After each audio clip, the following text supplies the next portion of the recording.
All right, it's Monday, September 18th. I'm buying some NVDA here at 427.08.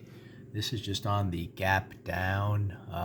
You can see here on the 15-minute chart had a big gap down, so I'm looking for it to come up and fill this gap a little bit right out of the gates. If you look at the 1-minute chart, it came down big and then immediately found strong buying. So I'm using this first little pullback in here, 427.08, to look for it to come up and at least test those highs again.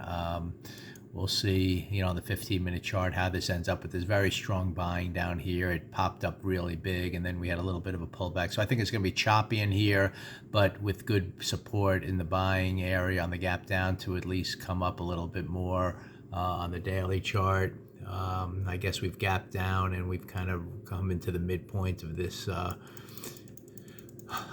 tail down here as a little buying area. So we'll see if on this gap it just gives a little bit of a push up on the day, just to at least get to that initial high, and then we'll see if maybe get a reversal on the day.